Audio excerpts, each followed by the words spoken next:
నమస్తే, నేను మీ ఈశ్వర్. E6 న్యూస్కి స్వాగతం. వార్తల్లోని ముఖ్య అంశాలు: అమీన్పూర్ మండలం కిషారెడ్డిపేట గ్రామంలో గల పశు వైద్యశాల మరియు పశు సంరక్షణ శాఖ ప్రాథమిక పశు వైద్య కేంద్రం వద్ద అమీన్పూర్ మండలంలోని గల వివిధ గ్రామాల పాడి రైతులు పశు వైద్యశాల వెటర్నరీ డాక్టర్ ప్రదీప్ రైతులు పశువులను తీసుకొని ఎన్నిసార్లు తెచ్చినా పట్టించుకోవడం లేదని, మండలంలోని గ్రామాల ప్రజలు ఎన్నిసార్లు ఫోన్ చేసినా మా పశువులకు ఆరోగ్యం బాగలేదని కంప్లైంట్ చేసినా పట్టించుకోవడం లేదని, అందుకని వివిధ గ్రామాల పాడి పంట రైతులు అమీన్పూర్ మండల బీజేపీ అధ్యక్షుడు ఈర్ల రాజును కలిశారు. ఈ విషయాన్ని ఆయనతో మొరపెట్టుకున్నారు. దాంతో పాడి రైతులతో కలిసి పశు వైద్యశాలకు చేరుకొని ధర్నా నిర్వహించారు. ఒకసారి ఆ విజువల్ చూద్దాం.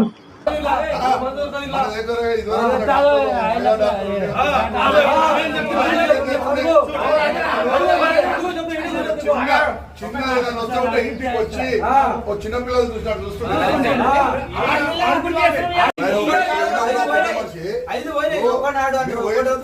వర్షాలు వస్తున్న ముందే కొంచెం సజెషన్ చేయాలి కదా, చేసిన మళ్ళీ ఉన్నాయే 4 ఇక్కడ జరుగుతున్నాయి వ్యవసాయ గ్రామాల్లో 4-5 ఉన్నాయే 4-5 కదా.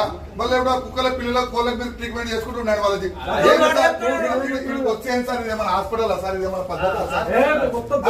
ఏంది సార్ ఇది? సార్ లక్షల జీతాలు తీసుకుంటున్నారు. చెప్పాలి, సర్పంచ్ చెప్పాలి. ఎట్లున్నా సార్ వీడికి వస్తే పాములు కట్టినట్టున్నది ఇది. రేపు జెండా కార్యక్రమం 15 తారీఖు తీసుకున్నారు.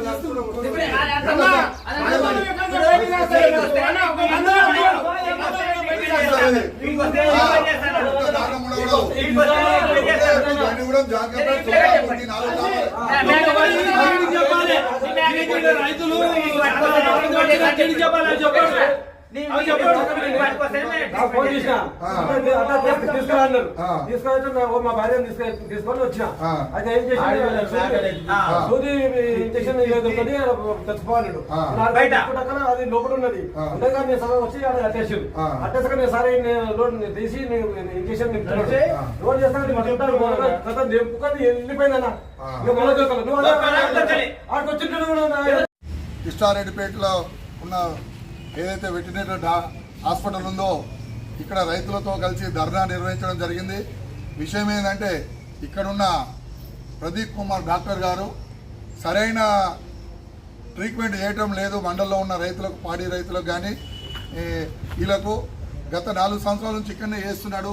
కానీ ఆయన ఏ రోజు పట్టించుకున్న దాఖలు లేవని రైతులందరూ ఈరోజు చెప్పడం జరిగింది. ఉదయం 10 గంటలకు వచ్చి ఇక్కడ ధర్నా చేస్తుంటే దాంట్లో భాగం మాకు పిలిస్తే మేము ఇక్కడ రావడం జరిగింది. ఆయనతో మాట్లాడినప్పుడు కూడా ఆయన పొంతలేని సమాధానం చెప్తున్నాడు. సరే అయ్యింది అయిపోయింది, నాకు 2 నెలల అవకాశం ఇవ్వండి, నేను నా పనితనం చూపెట్టుకుంటా అంటాడు.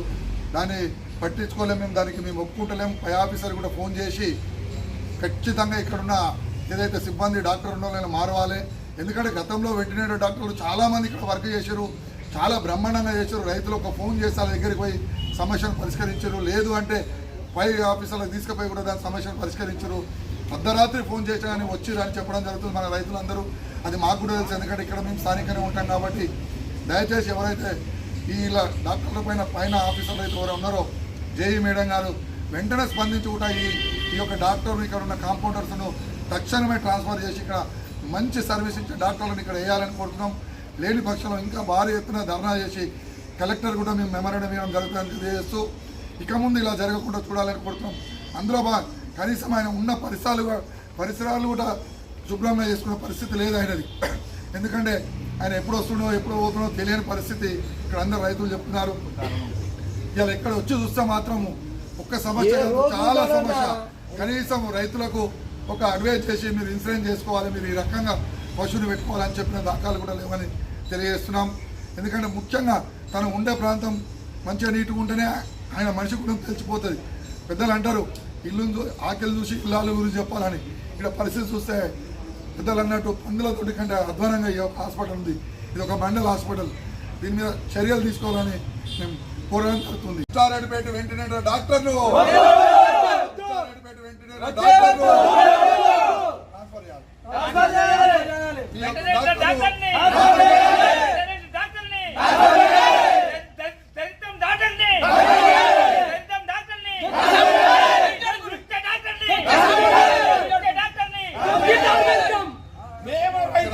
మేము బాలకి ఇన్సూరెన్స్ ఉండాలి, మాకు ఇన్సూరెన్స్ ఉండాలి, మాకు అన్ని కలిపియాలి, మాకు మందులు కానీ ఏవి కానీ అదుపాయంలో మాకు ఏమి లేవు. ఏ అద్దు రాత్రి ఏదైనా మేమే తిప్పల పడుతున్నాం. మందులు అయినా మాకు బాలకి ఇన్సూరెన్స్ ఉండాలి, మాకు ఇన్సూరెన్స్ ఉండాలి, పాంపా కార్లకు ఉండాలి, మాకు పశువులకు ఇన్సూరెన్స్ ఉండాలి. అప్పుడు మేము బాగుపడతాం. మాకు దానా లేదు, పశువులకు మందులు ఏం లేవు, అన్ని ప్రైవేట్గా కొనుక్కొచ్చుకున్నాం. గవర్నమెంట్ డాక్టర్ ఉన్నాం కూడా మేము బయటకి డాక్టర్ని పిలిపించుకున్నాం. గవర్నమెంట్ డాక్టర్ ఎందుకు ఉన్నాడు? మీరు లక్ష జీతాలు ఇస్తారు, మీరు రైతులు ఏం కావాలి? ఈ డాక్టర్లు మొత్తం సస్పెండ్ చేయాలని మేము కోరుతున్నాం. అందరం ఏకదానికి రైతులను కొట్లాడతాం. మాకు గవర్నమెంట్ నుంచి మాకు సదుపాయం రావాలి. 100% ఇన్సూరెన్స్ మాత్రం ఉండాలి, మంచిగా ఉండాలి, బర్రెకు ఉండాలి. బయట పోతే పాములు వరుస్తున్నాయి, చచ్చిపోతున్నాం. 5 బార్లు చచ్చిపోతే ఇన్సూరెన్స్ ఉంటే ఇప్పుడు మేము 2 బర్రెలు కొనుక్కొచ్చుకుంటుంటే అది లేదు, ఇది